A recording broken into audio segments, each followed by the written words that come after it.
Hi வீவோஸ், இன்னைக்கான வீடியோவில் என்ன நடக்கலாம்னு சொல்லிட்டு பார்க்கலாம். வீடியோக்குள்ளே போகிறதுக்கு முன்னாடி நம்ம சேனலை லைக் அண்ட் சப்ஸ்கிரைப் பண்ணிவிட்டு கொஞ்சம் சப்போர்ட் பண்ணுங்கள். வாங்க இப்போ வீடியோக்குள்ளே போகலாம். வெற்றி தியாவை தத்தெடுத்தது சுத்தமாக அபிராமிக்கும் ஈஸ்வரமூர்த்திக்கும் பிடிக்கவே இல்லை. அதனால அபிராமிக்கிட்ட ஈஸ்வரமூர்த்தி சொல்கிறாங்க, நீ எதுக்கும் கவலைப்படாத, நான் இந்த தேர்தலில் ஜெயிச்சதுக்கப்புறம் துளசி தியா இவங்க 2 பேரையுமே இந்த வீட்டை விட்டே துரத்துறேன் அப்படிங்கிற மாதிரி சொல்லிக்கிட்டு இருக்காங்க. இதெல்லாம் ஒளிஞ்சு நின்று வெற்றி துளசி 2 பேருமே கேட்குறாங்க. அப்போ வெற்றி துளசி கிட்ட சொல்கிறாங்க, இங்கே பாருங்கள், எங்கள் அப்பா இந்த தேர்தலில் ஜெயிக்கவே கூடாது, அவர் இவ்வளோ கீழ்த்தனமாக நினச்சி கூட பார்ப்பாருன்னு நான் கொஞ்சம் கூட எதிர்பார்க்கவே இல்லை அப்படின்னு சொல்லிட்டு துளசி கிட்ட சொல்லிக்கிட்டு இருக்காங்க. அப்போது துளசி சொல்கிறாங்க, வெற்றி நீங்கள் ரொம்ப எமோஷ்னல் ஆகாதீங்க, என்ன நடக்கணுமோ அதுதான் நடக்கும் அப்படின்னு சொல்லிடுறாங்க. அடுத்த நாள் தேர்தலில் ஈஸ்வரமூர்த்தி வின் பண்ணிடுறாங்க. ஈஸ்வரமூர்த்தி ஜெயிச்சதுமே ரொம்ப சந்தோஷத்தில் எல்லாமே துள்ளி குதிச்சிட்டு இருக்காங்க. அப்போ நம்ம வெற்றி ஈஸ்வரமூர்த்தியோட மனசை மாற்றுற மாதிரியே ஒரு பிளான் பண்ணியிருக்காங்க. அது என்னன்னா, ஜோசியக்காரங்களை வீட்டுக்கு வர வைக்கிறாங்க. அந்த ஜோசியக்கார்கிட்ட நம்ம வெற்றி நம்ம துளசியை பற்றி ரொம்ப உயர்வாக பேச சொல்லியிருப்பாரு போல. செம்மையாக பேசி இங்கே ஈஸ்வரமூர்த்தியோட மனசையே மாற்றிட்டாரு தான் சொல்லலாம். அந்த ஜோசியர் சோழியெல்லாம் உருட்டி பார்க்குறாங்க. நீங்கள் பாருங்கள் ஈஸ்வரமூர்த்தி, உங்களுக்கு இனிமேட்டு தோட்டத்தெல்லாம் வெற்றி தான், ஆனால் நீங்கள் எல்லாத்துலேயுமே வெற்றி பெறணும்னா ஒருத்தவங்க உங்கள் கூடயே இருக்கணும் அப்படிங்கிற மாதிரி சொல்ல, அதை கேட்ட ஈஸ்வரமூர்த்திக்கு ஒன்றுமே புரியல. என்ன ஜோசியர் சொல்கிறீங்க, கொஞ்சம் புரிகிற மாதிரி சொல்லுங்களேன் அப்படின்னு சொல்லிட்டு கேட்க, அதுக்கு அந்த ஜோசியர் சொல்கிறாங்க, உங்கள் குடும்பத்தில் 2ஆவதாக ஒரு மருமக வந்திருக்காங்களே, அந்த மருமகனால தான் உங்களுக்கு இப்படி ஒரு யோகம் அடிச்சிருக்கு அப்படிங்கிற மாதிரி சொன்னோன்னே நம்ம ஈஸ்வரமூர்த்திக்கு தூக்கி வாரி போட்டுருச்சு. துளசியவா சொல்கிறீங்க அப்படின்னு சொல்லிட்டு கேட்கும்போது, ஆமாம், அந்த மருமகளை தான் சொல்கிறேன், அந்த மருமக ரொம்ப அதிர்ஷ்டசாலி, அவளை மட்டும் எக்காரணத்தை கொண்டு இந்த வீட்டை விட்டு துரத்திடாதீங்க, அந்த பொண்ணு இந்த வீட்டில் இருக்க உங்களுக்கு அதிர்ஷ்டம் கூடிக்கிட்டே இருக்கும் அப்படிங்கிற மாதிரி செம்மையாக பில்டப் பண்ணி சொல்கிறாங்க. அப்போது நம்ம வெற்றி அந்த ஜோசியர் சொல்கிறதெல்லாம் கேட்டு சிரிச்சுக்கிட்டே இருக்காங்க. அதிலே தெரிஞ்சிச்சு நம்ம வெற்றி தான் இந்த மாதிரிலாம் பேச சொல்லி கூட்டிகிட்டு வந்திருக்காருன்னு. இந்த சைடு ஈஸ்வரமூர்த்தி ஜோசியர் சொல்கிறதெல்லாம் கேட்டுட்டு, சரி நம்ம துளசியை வீட்டை விட்டு துரத்தக்கூடாது, நம்ம இப்போ தேர்தலில் ஜெயிச்சிருக்கோன்னா அதுக்கு காரணமே துளசி தான் அப்படின்னு சொல்லிட்டு அபிராமி கிட்ட சொல்கிறாங்க. இங்கே பாரு அபிராமி, துளசி என்ன பண்ணாலும் சரி எல்லாத்தையுமே பொறுத்துப்போ, அவள் நம்ம வீட்டுக்கு மகாலட்சுமி அப்படி இப்படின்னு சொல்லிட்டு ஜோசியர் சொன்னார்ல, கேட்டல, இதுக்கு மேலே அவளை வீட்டை விட்டு துரத்துனா அப்புறம் என்னோட தேர்தல் பதவி எல்லாம் போயிடுச்சுன்னா அப்புறம் நான் என்ன பண்ணுறது, வேணாம், துளசியும் தியாவும் இந்த வீட்டிலே இருக்கட்டும், அவங்க 2 பேரும் வந்த நேரம் தான் ஒரு வேளை நான் இந்த தேர்தலில் ஜெயிச்சுட்டேன்னா என்னமோ தெரியல, அதனால் நான் துளசிக்கு ஒரு தங்க செயின் வாங்கி கொடுக்கலான்னு இருக்கேன் அப்படிங்கிற மாதிரி பேசிக்கிட்டு இருக்காங்க.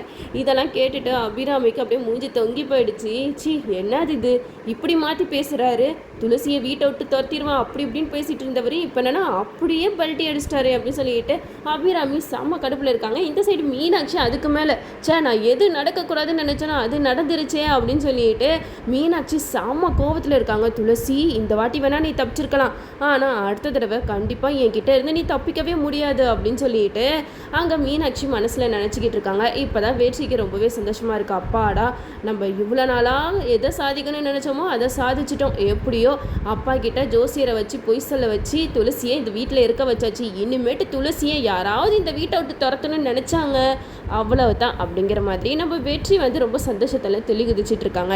அப்போ நம்ம துளசி வெற்றி கிட்ட கேட்குறாங்க, என்ன வெற்றி, இதுவும் உங்கள் பிளான் தானா அப்படிங்கிற மாதிரி கேட்க, அதுக்கு வெற்றி சொல்கிறாங்க, இல்லைங்க ஜோசியர் உண்மை தானே சொன்னாங்க, நீங்கள் இந்த வீட்டுக்கு வந்ததுலேருந்து தான் எல்லாத்துக்குமே அதிர்ஷ்டம் அடிச்சிருக்கு, எனக்கு அதுக்கு மேலே அதிர்ஷ்டம் அடிச்சிருக்கு அப்படிங்கிற மாதிரி சொல்கிறாங்க. இதை கேட்ட துளசி சிரிச்சுக்கிட்டே போயிடுறாங்க. அப்போ லக்ஷ்மி துளசிக்கு கால் பண்ணுறாங்க. லக்ஷ்மி துளசி கிட்ட கேட்குறாங்க, என்னம்மா உங்கள் மாமனார் தேர்தலில் ஜெயிச்சிட்டார் போல அப்படின்னு சொன்னதுமே துளசி சொல்கிறாங்க, ஆமாம்மா வீட்டில் எல்லாரும் அதை நினச்சி தான் ரொம்ப சந்தோஷத்தில் இருக்காங்க அப்படின்னு சொல்லிக்கிட்டு இருக்கும்போது லக்ஷ்மி சொல்கிறாங்க, எனக்கு அஞ்சலியை நினச்சாதமும் ரொம்ப கவலையாக இருக்குது அப்படின்னு சொல்லும்போது துளசி கேட்குறாங்க, ஏம்மா அஞ்சலியை நினச்சி நீங்கள் கவலைப்படுறீங்க அப்படின்னு சொல்லிட்டு கேட்கும்போது லக்ஷ்மி சொல்கிறாங்க, இல்லைம்மா அவளோட நடவடிக்கையே நம்ம அஞ்சலி மாதிரியே தெரியல, அவள் வேற மாதிரி பிஹேவ் பண்ணிக்கிட்டு இருக்கா, நீ போயிட்டு அஞ்சலியை போய் பாருமா, உனக்கு தானே தெரியும் அவள் எப்படி இருப்பான்னு சொல்லிட்டு, நீ போயிட்டு அஞ்சலி கூட பேசு, அவள் எப்படி பேசுகிறான்னு கொஞ்சம் பாரு அப்படின்னு சொல்லிட்டு லக்ஷ்மி துளசி கிட்ட சொல்கிறாங்க. துளசியும் சரி நம்ம அஞ்சலியை போய் பார்ப்போம் அப்படின்னு சொல்லிட்டு மகேஷ் வீட்டுக்கு வராங்க. மகேஷ் வீட்டுக்கு வந்தோனையுமே நம்ம மகேஷ் துளசியை பார்த்துட்டு, அச்சுச்சோ இவ எதுக்காக இங்கே வரா, இவ வந்தால் எல்லா உண்மையும் கண்டுபிடிச்சிருவாளே அப்படின்னு சொல்லிட்டு பயத்தோட தான் கதவை திறக்கிறாங்க. வாங்க துளசி அப்படின்னு சொல்லிட்டு உள்ளே கூப்பிட இந்த சைடு லக்ஷ்மி எல்லாமே வந்துடுறாங்க. எல்லாருமே ஒன்று கூட்டிட்டாங்கயா அப்படின்னு சொல்லிட்டு மகேஷ்க்கு ஒன்றுமே புரியல. உள்ளக்கு நம்ம மதி செம்மையாக ஃபோனை பார்த்துட்டு மீன் விற்கிற மாதிரி கூவிக்கிட்டு இருக்காங்க. இதை பார்த்துட்டு மகேஷ் பயங்கரமாக டென்ஷன் ஆகிடுறாங்க.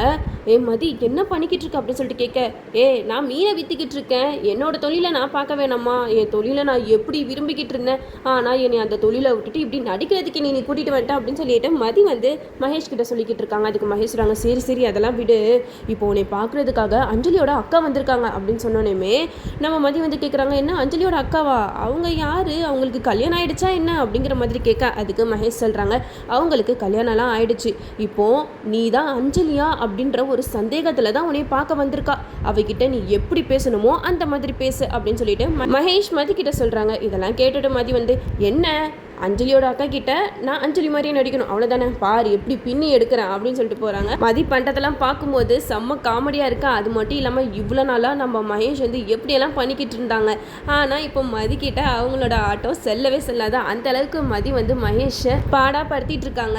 இப்போ மதி வந்து துளசியை பார்க்குறதுக்காக கீழே போகிறாங்க. துளசி எல்லாருமே இருக்காங்க. அப்போ ஓடி போயிட்டு அக்கா அப்படி சொல்லிட்டு துளசியை கட்டிப்பிடிக்கிறாங்க. எப்படிக்கா இருக்க அப்படின்னு சொல்லிட்டு கேட்கும்போது, நான் நல்லா இருக்கேன், நீ எப்படி இருக்க அஞ்சலி அப்படி சொல்லிட்டு கேட்குறாங்க. அதுக்கு அஞ்சலி, நானும் நல்லா இருக்கேன், ஆமாம் அப்பா எங்க அப்படின்னு சொல்லிட்டு டக்குன்னு கேட்டுடுறாங்க. இந்த இடத்துல எல்லாருமே பயங்கரமாக ஷாக் ஆகிட்டாங்க. என்ன அஞ்சலி சொல்கிற, அப்பாவை பற்றி கேட்டுட்ருக்க, உனக்கு விஷயம் தெரியும்ல, அப்பா நம்ம எல்லாத்தையுமே விட்டுட்டு போயிட்டாரு, நீ எப்படி அப்பா எங்கன்னு கேட்கலாம் அப்படின்னு சொல்லிட்டு துளசி வந்து ஒரு டவுட்டாகவே கேட்டுட்ருக்காங்க. அப்போது மகேஷ்க்கு என்ன பண்ணுறதுனே தெரியல, என்ன மதி இப்படி சொதப்பிட்டியே அப்படின்னு சொல்லிட்டு பயங்கர டென்ஷனில் இருக்காங்க மகேஷ். இந்த சைடு மதி வந்து, அது இல்லைக்கா, நான் வந்து அப்பா எங்கன்னு சொல்லிட்டு யதார்த்தமாக கேட்டேன், ஓ ஆமாம்ல அப்பா தான் இறந்துட்டார்ல அப்படிங்கிற மாதிரி மதி வந்து செம்மையாக ஆக்டிங் பண்ணுறாங்க. இதெல்லாம் பார்த்துட்டு துளசிக்கு செம்ம டவுட் வருது, நீ உண்மையாலே அஞ்சலி தானா இல்லை அஞ்சலி மாதிரி நடிக்கிறியா, நீ பண்ணுறதெல்லாம் பார்க்கும்போது எங்கள் அஞ்சலி மாதிரி தெரியலையே, வேற யாரையோ அஞ்சலி மாதிரி கெட்டப் பண்ணி இங்கே உட்கார வச்சிருக்கிற மாதிரிலாம் இருக்கு அப்படிங்கிற மாதிரி சொல்கிறது கேட்டதுமே மதி வந்து அழுக ஆரம்பிச்சிடுறாங்க. என்னக்கா என்னையவே நீ சந்தேகப்படுறியா அப்படின்னு சொல்லிட்டு பயங்கரமாக நாடகம் ஆடுறாங்க. அதோட மகேஷ் வந்து சொல்கிறாங்க, இங்கே பாருங்கள், அவள் அப்பா இறந்ததுலேருந்து இப்படி தான் இருக்கா, யாரு கூடயும் பேசாமல் ஒரு மாதிரியாகவே ரூம்குள்ளேயும் அடைஞ்சிருந்தா, இப்போ தான் உங்கள் எல்லாருமே பார்த்து பேசுகிறா, கொஞ்சம் ஒரு மாதிரி ஆயிட்டான்னு நான் நினைக்கிறேன், நீங்கள் எதுக்கும் கவலைப்படாதீங்க, சீக்கிரமாகவே சரியாயிடுவா அப்படின்னு சொல்லிட்டு துளசி கிட்ட மகேஷ் வந்து செம்மையாக சமாளிக்கிறாங்க. அதோட துளசி அஞ்சலி கிட்ட சொல்கிறாங்க, சரி அஞ்சலி நீ உன் உடம்ப பார்த்துக்கோ, எதுக்குமே டென்ஷன் ஆகாது சரியா அப்படின்னு சொல்லிட்டு மதிக்கிட்ட பேசுகிறாங்க. அப்போது நம்ம துளசி வந்து மதிக்கிட்ட தனியாக பேசுகிறாங்க. அஞ்சலி நான் உன்கிட்ட கேட்குறேன், மகேஷ் எதுவும் நீ போட்டு டார்ச்சர் பண்ணுறாரா, எதுக்காக நீ இப்படியெல்லாம் பேசிக்கிட்டு இருக்க, எனக்கு ஒன்றுமே புரியல, நீ நார்மலாக தானே இருக்க அப்படிங்கிற மாதிரி கேட்க அதுக்கு மதி சொல்கிறாங்க, அதெல்லாம் ஒன்றும் இல்லைக்கா, நான் நல்லா தானே இருக்கேன், அவர் என்னையும் நல்லா தான் பார்த்துக்கிறாரு, என்ன குறை எனக்கு அப்படிங்கிற மாதிரி சொல்கிறாங்க. இதெல்லாம் பார்த்துட்டு துளசி வந்து ஒரு டவுட்டோடே சரி நீ பார்த்து இருந்துக்கோ அப்படின்னு சொல்லிட்டு அங்கேருந்து கிளம்பி போகிறாங்க. அப்போது லக்ஷ்மி கிட்ட சொல்கிறாங்க, அம்மா நீங்கள் சொன்னது கரெக்டு தான்ம்மா, இவ பண்ணுறதெல்லாம் பார்க்கும்போது நம்ம அஞ்சலி மாதிரியே தெரியலையே, இவ தான் நம்ம அஞ்சலியா இல்லை நம்ம அஞ்சலி எங்கே அஞ்சலி மாதிரி வேறு யாரையும் கூட்டிகிட்டு வந்து இவர் வீட்டில் வச்சுருக்காரான்னு ஒன்றுமே புரியலமா அப்படின்னு சொல்லிட்டு நம்ம துளசி வந்து லக்ஷ்மி கிட்ட புலம்பிக்கிட்டு போகிறாங்க. எது எப்படியோ நம்ம துளசி வந்து கொஞ்ச நாள்லேயே மதி வந்து அஞ்சலி கிடையாது அப்படிங்கிற உண்மையை கண்டுபிடிச்சிருவாங்க நினைக்கிறேன். நம்மளும் வெயிட் பண்ணி பார்ப்போம். ஓகே வியூவர்ஸ், இந்த வீடியோ உங்களுக்கு பிடிச்சிருந்தா லைக் பண்ணுங்கள், மறக்காம நம்ம சேனலை சப்ஸ்கிரைப் பண்ணிடுங்க.